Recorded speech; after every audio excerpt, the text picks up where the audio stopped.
The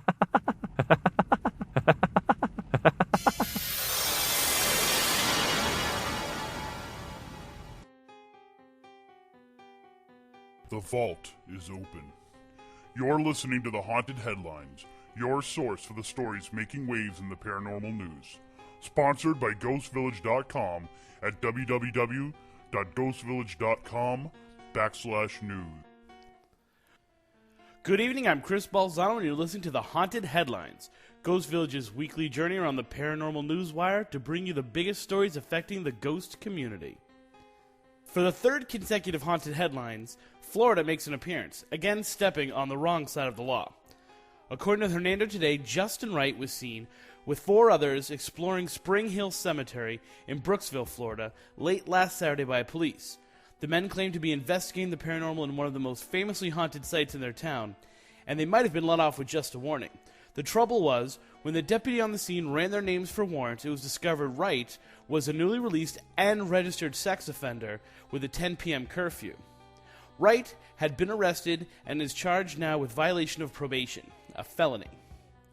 Staying with the legal side of things, what began as a trip to a paranormal hotspot ended in the cracking of a case of a gang who had been robbing and terrorizing paranormal investigators for nearly 2 months.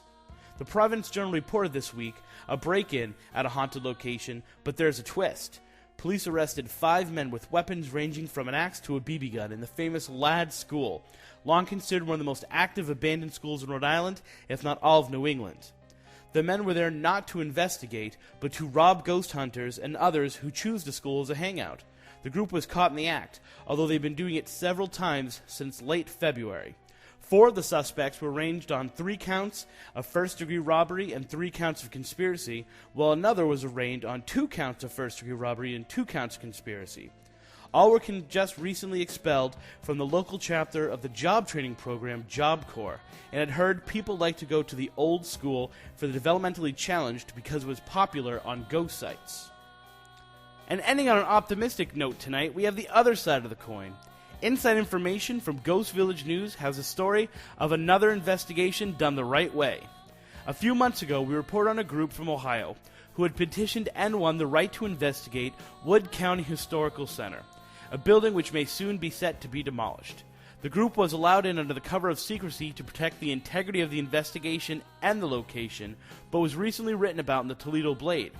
According to Gene Lafferty, founder of Buckeye State Paranormal and Haunting Investigators, the group leading the fight to get in and leading the investigation, there have been rumors and stories coming out of the building, but no definitive exploration of what might actually be there. The results of the investigation have just been made public, and those interested in finding out what the group found out and in tracking their detailed records of the history of the building and the history of the haunting can visit their website at www.bsphi.com. That's all we have for this week. You can check out these stories and more at Ghost Village's news site at www.ghostvillage.com/news. I'm Chris Balzano, and that's what's haunting me.